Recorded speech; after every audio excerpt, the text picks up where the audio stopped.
Hello. Welcome, everyone. My name's Jim Barritt. I work for a company called ThoughtWorks. Some of my colleagues are in the room.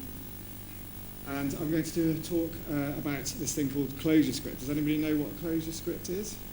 That's good. Has anybody been using Clojurescript? That's good. Everybody here is because they want to find out what it's all about. And that's good. That's what the purpose of the talk is. I've done this conference, this is I think the third time I've done it, or fourth maybe. And each time I've been talking a bit about Clojure, trying to introduce Clojure to Cornwall. Maybe I'll start off with Cornwall Clojurians at some point. And in the past, we had a look at the basic thing about what is Clojure and how does it work. And last time we were looking at a database technology called Datomic, which is written in Clojure.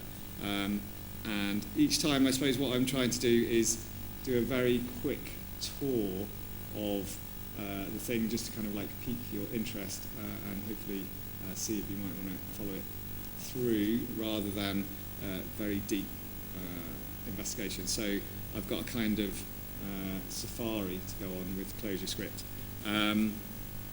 today, which is it'll be pretty light touch, so not too mind-bending, hopefully, just enough to get you excited.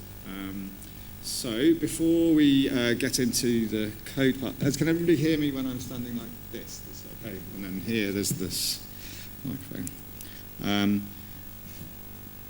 So this is the GitHub page for Clojurescript. So Clojurescript is basically a cross-compiler for Clojure code into JavaScript, which means you can now run Clojure code in the browser. And it's been going for since 2012, a few years, and you can see it's still quite active at the moment. And this guy I have to give some credit to, because he's kind of like, in the world of Clojure, he's kind of like, as Dave had some heroes in Feynman, he's kind of the hero of Clojurescript. And if you ever get to go to one of his talks, they are mind-bending, David, especially about the core logic that he wrote. So he's done a lot of work. David Nolan's done a lot of work on Clojurescript. He's a good person to follow or look at any talks. So, as I said, this is basically what it is. So you start with Clojure. There's a Clojure compiler, Clojurescript compiler written in Clojure, which basically spits out JavaScript at the other end. It's not quite as literal as that. We'll sort of see what it does in a minute. It's kind of got a whole set of libraries written in JavaScript, which it then uses. And this is kind of the building blocks of what it's built on. So it kind of has to run on Java 8, at least, because it's using the Rhino JavaScript functionality built into Java 8. You can also run it on Node.js, which is quite interesting. And it's sort of mostly built on top of the Google Clojure library in JavaScript. Is that any JavaScript programmers? Have lots of JavaScript? Yeah, okay, it's good. And then there are a couple of other libraries which are written in Clojurescript, which is a port of Clojure code that help out. And the two of those are this thing called Mori, which I'll explain in a minute, and core async. I'll talk about both those in a minute. There's also React. Anybody use React? Facebook's React framework, heard of it? Okay, well, I'm not going to do an intro to React. We'll just talk briefly what it is, and you'll sort of kind of see it from afar through the eyes of Clojure. So that's that. I mean, React could be worthy of a whole talk in its own right, demonstration in its own right. So briefly, this is how we're going to try to follow the Safari. We're going to start at the bottom with just really basic, like hello world, and we're going to use the compiler and just sort of take some Clojure code, compile it into JavaScript, and then have a look at it. Now, because it's JavaScript, we can run it obviously in the browser. So we'll have a kind of bit of a web page container for it, and we can start seeing kind of some of the things that we can do with it. So, in terms of why. We'll come to some more things about why later, but essentially, we're talking about building applications that kind of either run in the browser or possibly server-side applications running on Node.js. But I mean, why would you compile from Clojure to JavaScript and then run it in Node? Maybe, I mean, you might just run a server-side application just in straight Clojure, like why would you do it? But certainly, by compiling into JavaScript and then being able to run on the browser, it kind of opens up the browser as a sort of deployment platform, if you like, for our Clojure code. And we'll talk a bit more about the why a bit later. So let's, as I was just saying to James, Dave set us up quite nicely as presenters with his laws this morning. So we can try and see if we can demonstrate all of them by doing some live coding. So, okay. So what I've got here is we've just got a shell, and we've got a nice browser going on there. This is sort of about the simplest code that you could have. We've got it's kind of like tree. These things, the build scripts are just ways, we'll have a look at those, just ways of sort of scripting up, running it. Oh, sorry, I didn't quite finish. Okay, we'll come back to that. And I've got my index HTML, which is where we're going to sort of host the JavaScript, and a couple of scripts. And then this core Clojurescript. So Clojure files are normally CLJ files, and this one's a CLJS file, Clojurescript file. And we have a just a quick kind of like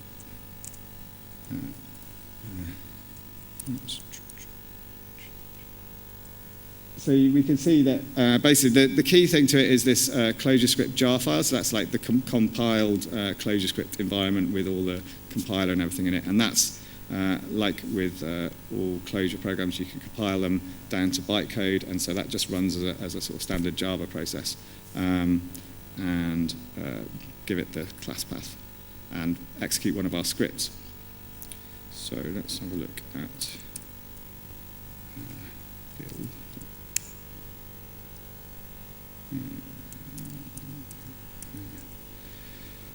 And so that's sort of what's in the Clojurescript jar. If you like, you've got this kind of like, there's an API for building it, which are just sort of Clojure functions.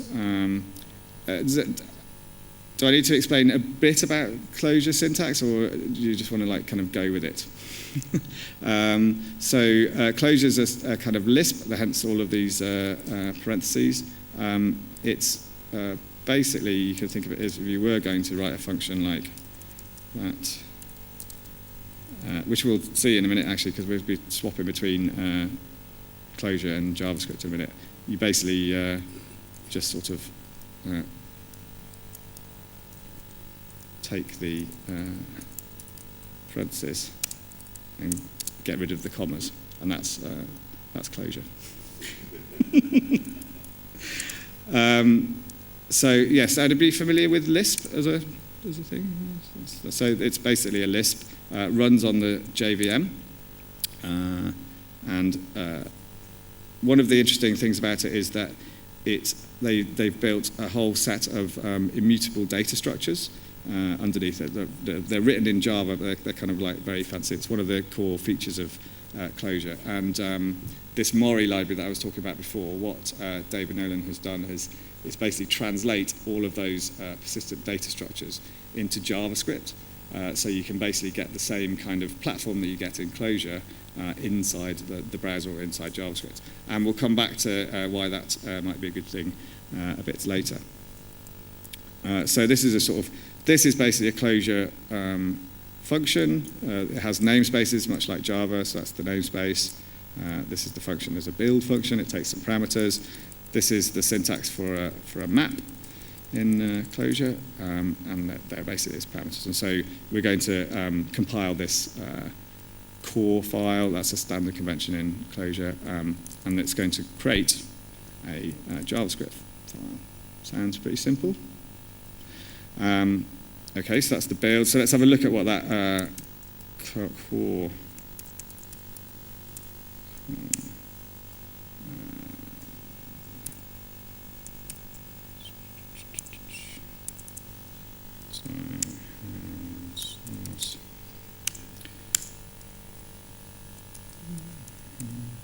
And this, again, is pretty simple. So this is literally about as simple as it can get, hopefully. This is all then standard Clojure, so that's just declaring our namespace where we are, NS namespace. This is a special function that we kind of get for free, which allows us to, instead of when we would normally do println, which is like system out println in Java, it would go to the console. This makes it appear in the browser console. I was pointing at my computer, not. Right, so that's basically it. So what do we need to do to make that work?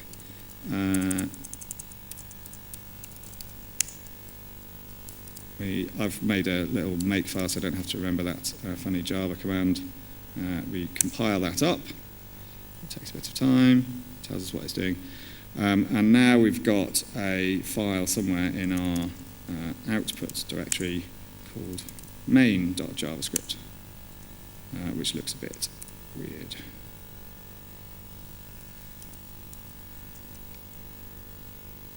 And this guy is basically doing a lot of bootstrapping for us and loading up the underlying JavaScript libraries that we need. And then there's actually somewhere. So the Google, do everybody know the Google Clojure library? So it's basically kind of like platform framework in JavaScript that lets you do a lot of useful kind of collection mapping things, and also sort of structural things. So you can create like modules and dependencies and manage them, and then it sort of makes it a bit more controlled. So we have that in a subfolder. So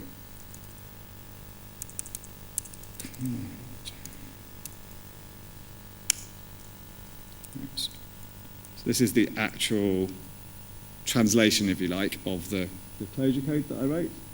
And like I said earlier, it's not quite as literal as my slide showed. It's basically then invoking, there are kind of like wrapper functions for all the core Clojure things that you might normally be able to do that call down into JavaScript. Making sense so far? Shall we see if it works? So it's doing that. So let's do that.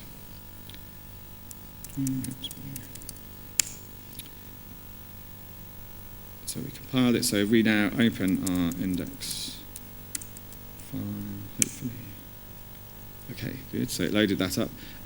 So it was where we start getting some interesting things happening. As if you're into JavaScript, you'll be quite familiar with the console thing in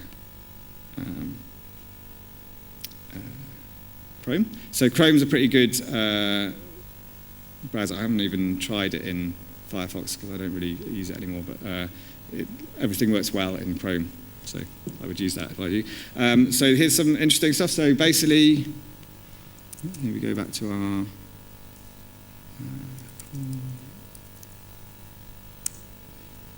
thing. So we've written some Clojure, we've compiled it, and it's executed in the browser there. One interesting thing is, well, let's just sort of prove that, following Dave's excellent advice.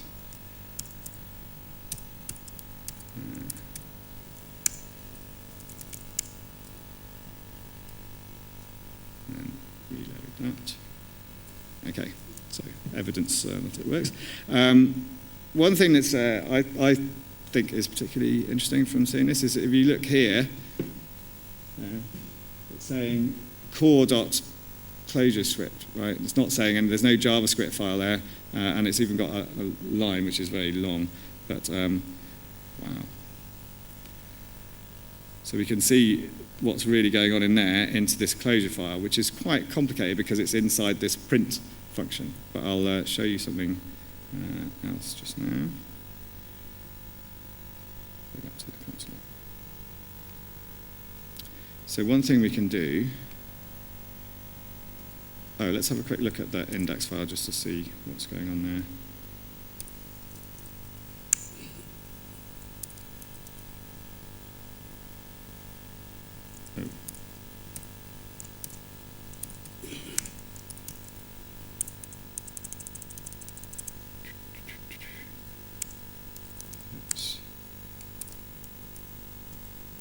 So basically, we just need to include our main JavaScript file there, and the compiler does all the rest for us. So we've done that. So one interesting thing we can do here is go into our file here and do something that's not going to work very well. So this is making a function in Clojure, and this should look pretty obvious. Is equivalent is throwing an exception. So Clojure, don't forget, is running always. It's always usually running on the JVM. So it's kind of everything is ultimately implemented by the underlying JVM bytecode. So it has like exceptions and all the kind of normal things like println. And the Clojurescript compiler is basically then translating all of that into JavaScript calls against a foundation of JavaScript libraries. Makes sense? Good. So let's call that. This is just, when it loads up, it's just executing this as a script. So we'll see something a bit more exciting in a minute. So that's just going to call that function, just as if this was a normal JavaScript file. So again, save that, go back to here, build it. I'm partly doing that for a reason. Something went wrong. It's saying exception, and nicely it's saying, ooh, yeah, look, that's quite interesting, isn't it? So it's showing us where that exception happened and into some Clojurescript. And if I click on that, can you see that? It's kind of translating that. I don't know how it does that. Does anybody know how it does that? That's probably something pretty deeply clever to do with JavaScript and compilation. But that's pretty awesome. And in any sort of JavaScript development anyway, you're quite often like in this console place looking for why things are not working and whatever. And so that sort of to have that kind of mapping between the two, as soon as you do any sort of cross compilation, you've got an extra level of madness to go through to try and work out, because there's something in between your code and what's actually being. Anybody done any C++? Active template library. That's a similar kind of experience. So that's pretty cool, and it's even highlighting the Clojure code. That's pretty good. There was a lot of hassling of the Chrome developers to get them to put that syntax in. There's a big list somewhere on one of their bug reports of people trying to get them to do it. So that's that. So let's just have a quick look at doing a bit more like programming. So let's maybe not throw an exception. This is all good. And just do something very simple. Add two numbers together. 2, 3.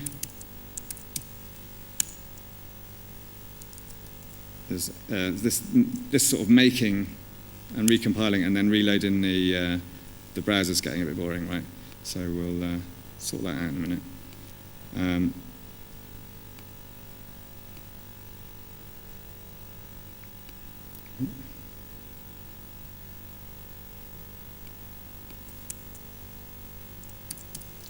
I should have printed something out.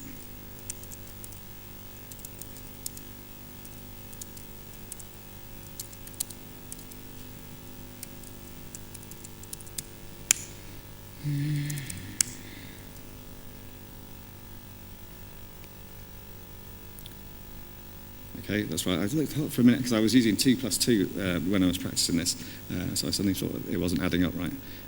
There's a reason for that. So what's also interesting is that in now over here, because that's just been made into JavaScript, I can kind of like demonstrate that because there are some JavaScript functions here. So it's got my namespace, and I can call it like that. So that's it. So that's basically establishing our kind of like connection, if you like, between Clojure and JavaScript. And so I suppose one of the things that might be advantageous, we said that a few people know JavaScript fairly well, so you're kind of aware of its sort of idiosyncrasies. It's kind of fairly broad in terms of the way you can structure it. There's lots of different ways of structuring things. I've certainly found on projects that almost every project has a different way of, depending on what the team decide on their conventions for how they want to sort of organise the code and make objects and all these kinds of things. And there are a few sort of libraries which are starting to make that out. But possibly one thing about this is that you're using a more sort of structured language, and it's a bit like CoffeeScript, I suppose, in a certain extent, or Dart. In that you're starting to use a more structured language in the browser to give you a bit more control over it. So that's all very good. The other thing that the Clojurescript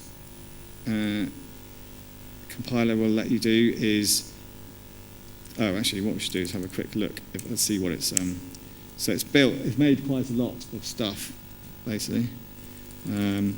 There's all kinds of things going on in there. Lots of files from the Google libraries, JavaScript files, some helper files that have been created. You can also get it to kind of like so Lanigan is the build tool for Clojure, and it has this thing called uberjars. I can't remember what they're called in Maven. What are they called in Maven? So they call them something else. Fat jars or something, yeah. So you can kind of do the equivalent of that, and if you then look at the JavaScript, this is now, wow.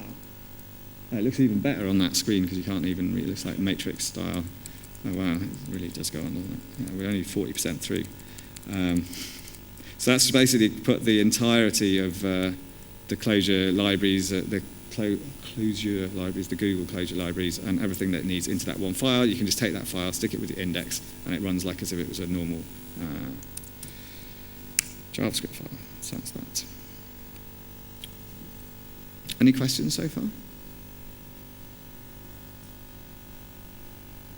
Okay.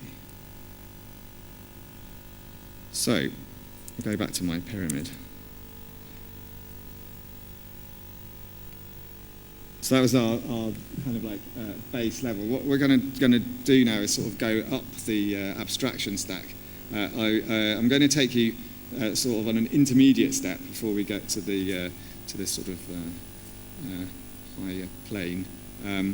This thing at the top, that's basically built on top of React. So we'll talk a bit about that in a minute. And that guy David Nolan is the guy who made that, and it's particularly exciting. In between that, there's this tool called Figwheel, all this like making and reloading the browser, that's all a bit boring, right? So Figwheel kind of helps out with that and puts in, it's a bit like the Arthur C. Clarke quote about anything of sufficiently advanced thing it's like magic. It'll just make the browser reload automatically and everything happens in the back. And it's got some nice tools, so it sort of, when it fails, it'll pop up little errors in the browser and kind of tell you what's going on and links that, so that's quite good. So I was going to show you an isolated Figwheel application, which is possible to do, but for some reason it decided not to work about 10 minutes before the talk. So I'm going to show you inside the next step, which is my application, but I'll try and focus you in on just the core parts of it. So here we go in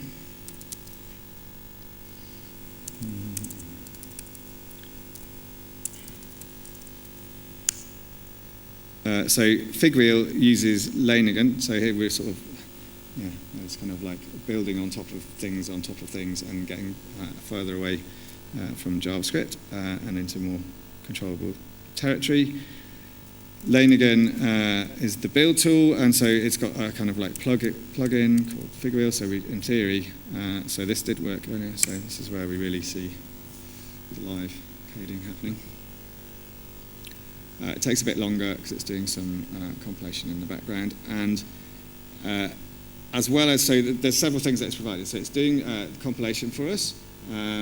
It's providing a more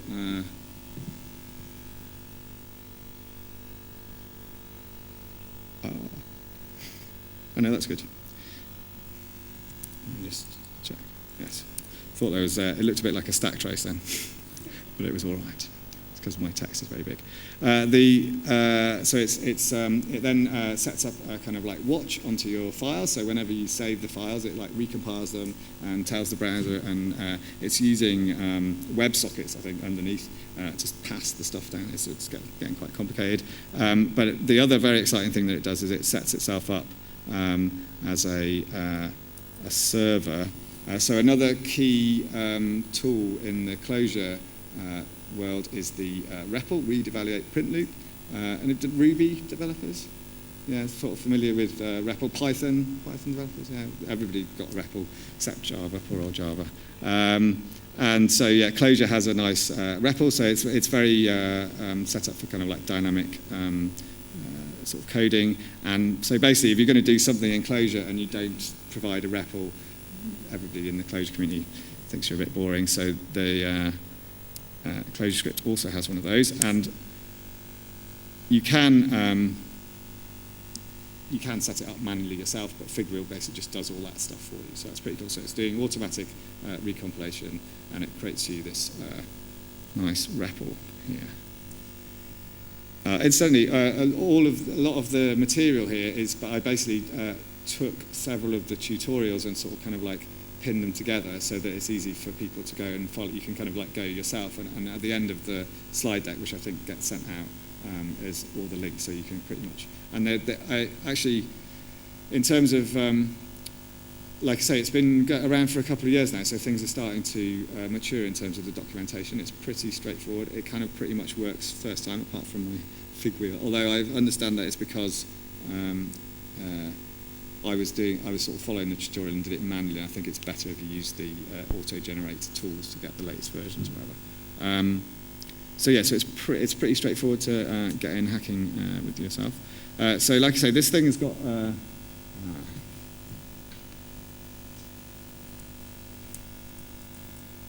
that's quite handy. Quite a few more things that we'll sort of go through and have a look at. And that's all the kind of like OM stuff at the top, so we'll get to that in a minute. But basically, you can see Figwheel is talking to us now in our console there, and we have a similar kind of stuff. Oh, so interestingly here we have our this here is the REPL. So that's just like if you're used to Python or whatever, your sort of command prompt. I can type Clojure in here, and stuff should happen.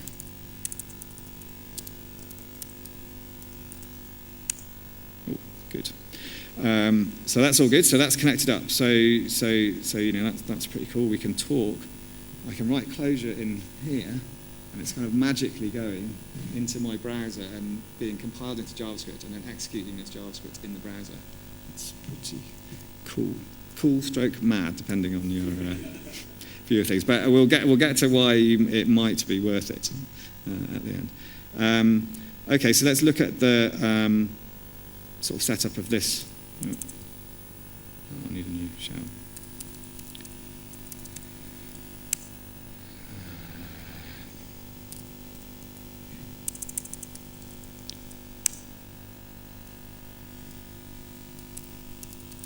This operating system environment here is called Emacs, for those who are not familiar with it. It's fairly well used by the Clojure community, but it's quite good for this kind of thing because you can be having like shells inside it, and you can flip between the source and the shells quite easily. So if we look, we're going to see, oh wow, it's got a whole load more stuff in there. Where's the source?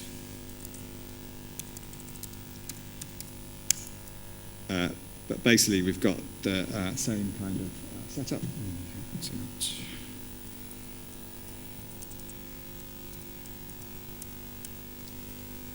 Good. So let's have a look at that file.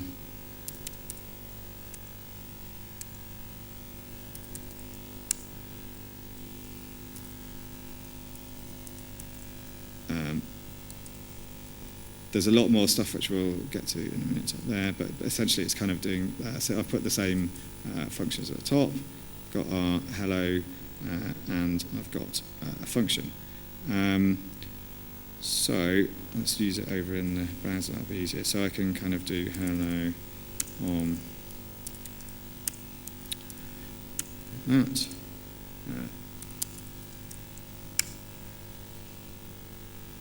Of course, one of the problems, of course, between doing that is you forget which language you're in, and that one of them needs.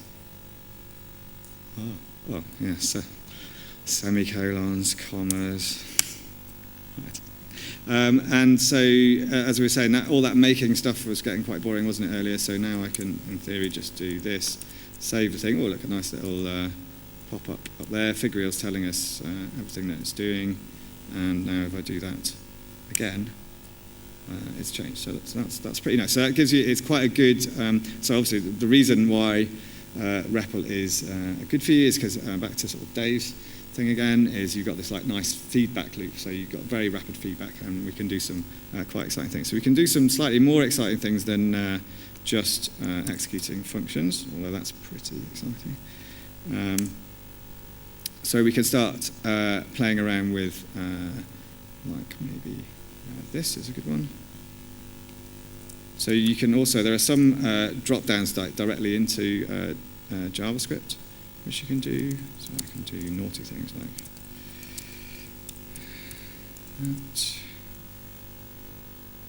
Oops, make it a bit bigger.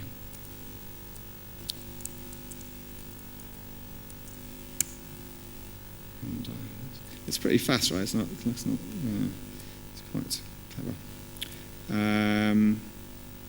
Okay, so what else can we do? In Clojure, the kind of equivalent of sort of imports or whatever is kind of like a require function, and so you can bring in other libraries, and there's this DOM library we can use, which is the DOM. So we can do something. So maybe don't worry too much about the nested Clojure syntax, but essentially what we're doing, this should be fairly straightforward. We're appending something, and they've mapped obviously the methods in the wrapper, so they look a lot like the JavaScript ones, which is good. So get it out. There's this thing up there. The title's in a should we look at that index. I've got a div header in it. And so I'm just going to append something. So and then these are kind of like generator. So this is a particular generator that just takes a string of HTML and then converts it into the underlying object model that the DOM uses, and then that gets sent through.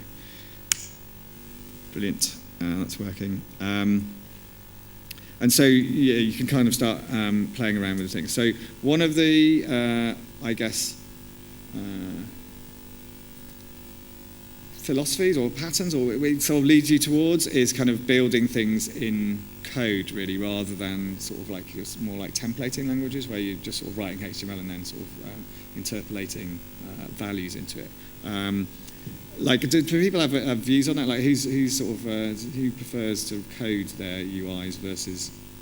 I guess it sometimes depends on where you come from. Versus like just having HTML and then templating. Who's for templating? Yeah. I don't know if there's a right answer, but I think it kind of usually depends on where you come from. Like obviously developers kind of like this sort of control you can get from really coding things up. But if you're working with a lot of sort of front-end HTML devs, sometimes it's easier just to give them the templating.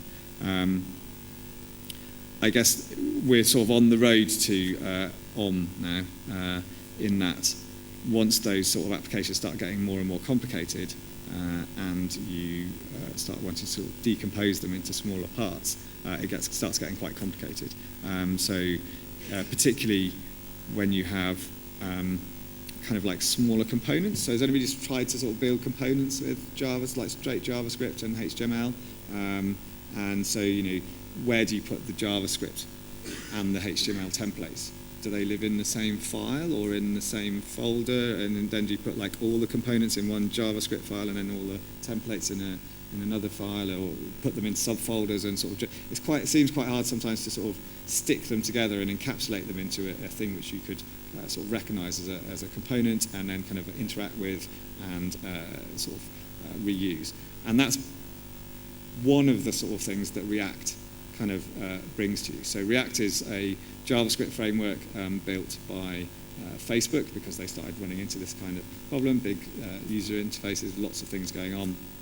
And essentially things start getting pretty... Has anybody got a big JavaScript app that they work on? Yeah, do you find that sort of...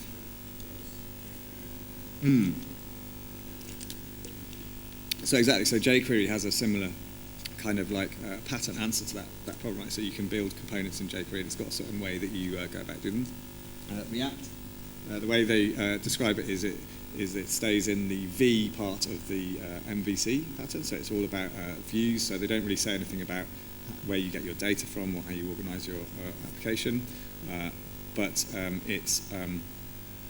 it allows you to define components and define how they sort of talk to each other. So like buttons, how do buttons evoke actions on things.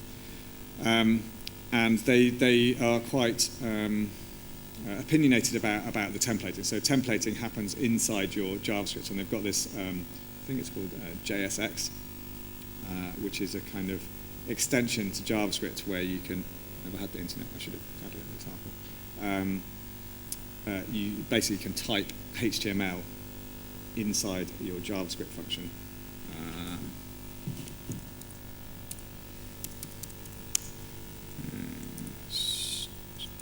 Something like, and you'll do this.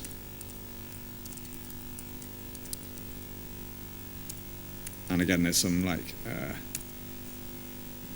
clever magic that actually parses that out. Turns it into an underlying JavaScript object model, which would be something like, like DOM,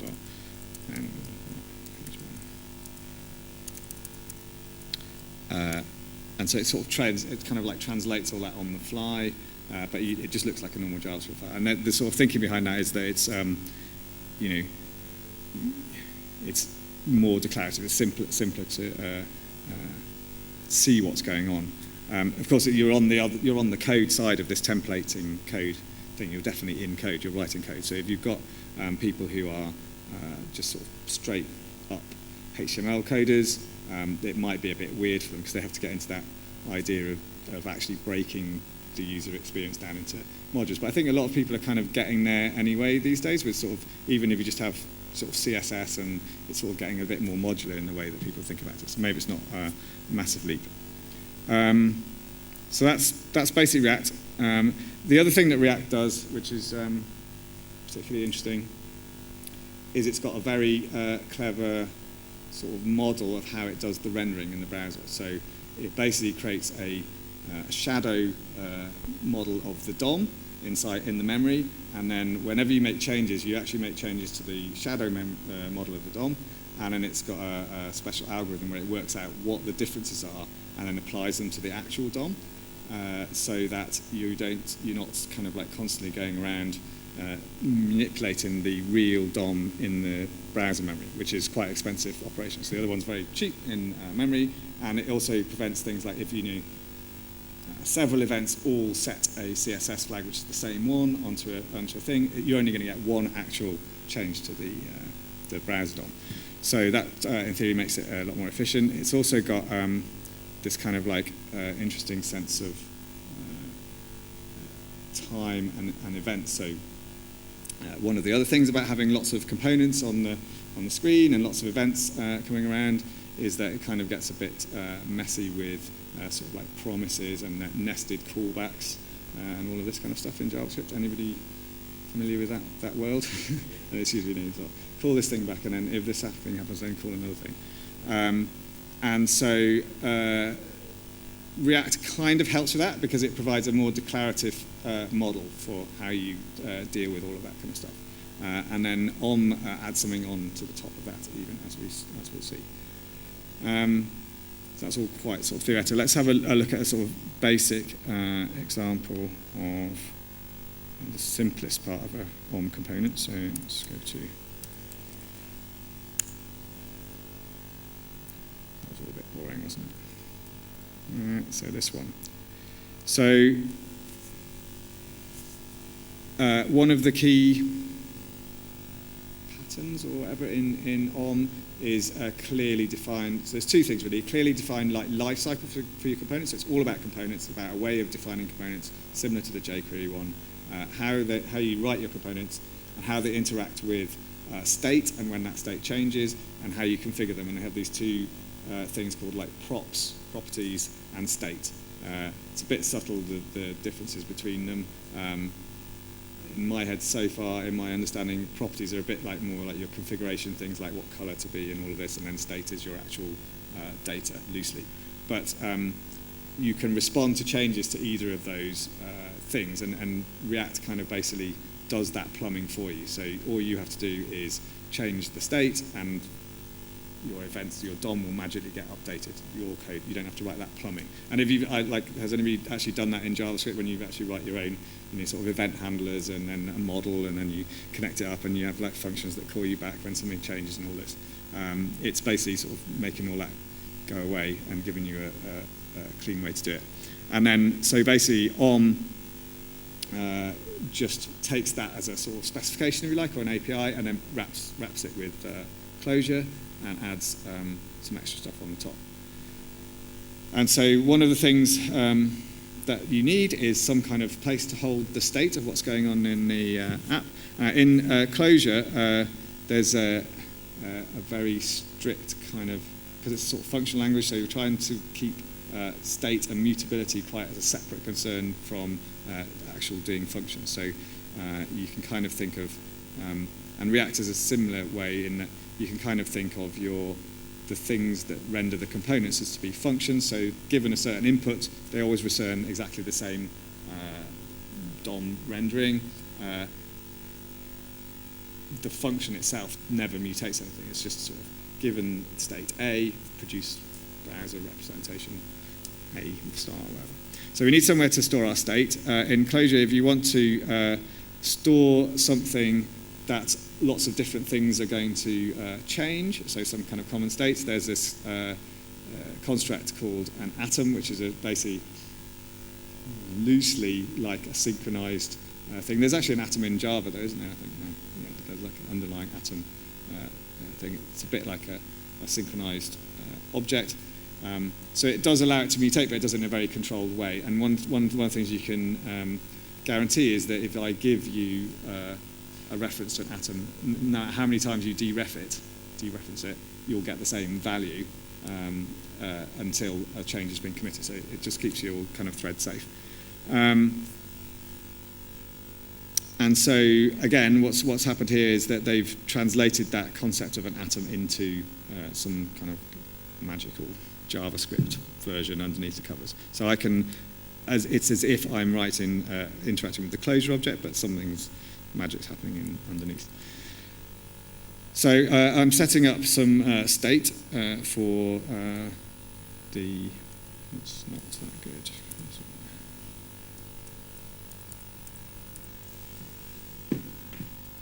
And this sort of very silly application is just adding a list of things. There's some names, and I've got this bit of state here, which is just some text. This is a Clojure map, and so this is one of the things, right? So there's this kind of like cognitive dissonance if you sort of if you're like working mostly in Clojure and doing your server-side application, and then you're sort of having to constantly sort of translate into JavaScript when you're doing the front end, particularly if you're doing a sort of like an Ajaxy application, so you're building your API on one side and you're building your consumer of the API in JavaScript on the other side. The constructs are very similar, like maps, but the syntax is just slightly confusing, mind-bending, because the colons are on the other side in JavaScript, and you have to put, So there's this sort of idea that your flow is kind of smoother because you're only thinking in one way, and there's all this stuff that's going on. So we've got our bit of text there. So we want to do something with that and display it. This is just going to find the bit that does that.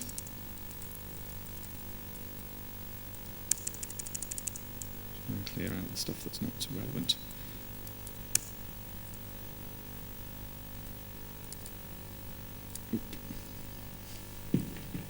So this is it here. So this om/root in React, there's kind of like sort of a concept of sort of application. It's like a little module area, and it's kind of connected to something, which is this message of the day div that I've got here, and that's a kind of like its root attachment in the HTML, and it's getting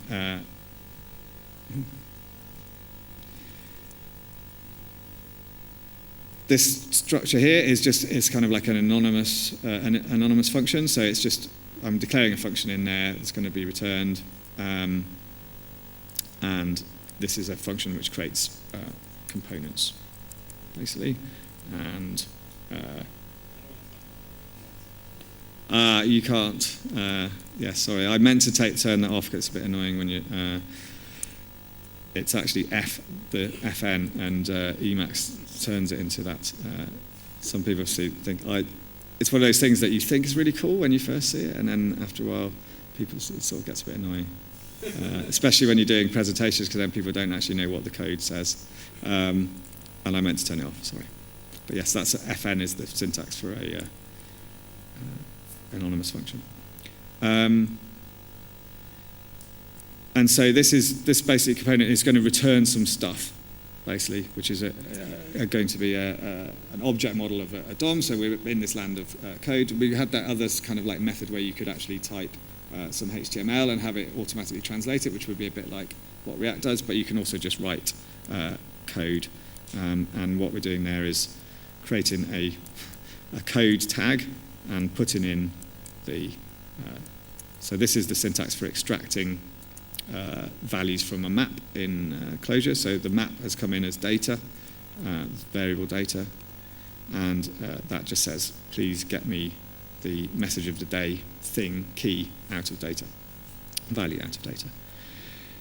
So the function takes these three things: the component, the state, and where it's going to attach it to, and then om_root does all the wiring up of the React stuff. And it works. So yeah, we could change the data maybe just for fun. So this is interesting. So when you because this is an atom,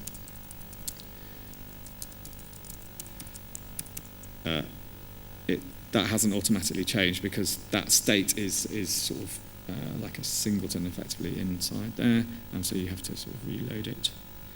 So that's reset the app. So that's kind of like viewing. So that's pretty straightforward, really. Does everybody agree? Like you just sort of you've got this thing which is basically a function which declares a component, and you write some DOM-y code to build your component and pass it some data. Pretty standard kind of templating. If you want to do something a bit more like interactive, so what we've got here is we've got a list of people. I can delete people off the list. Have you got a middle name, James? Oh no, just S. You give me the initial S. Is it S? I can add people to the list. We'll have a bit of a look in there if we get time. But it's sort of pretty standard kind of thing to do.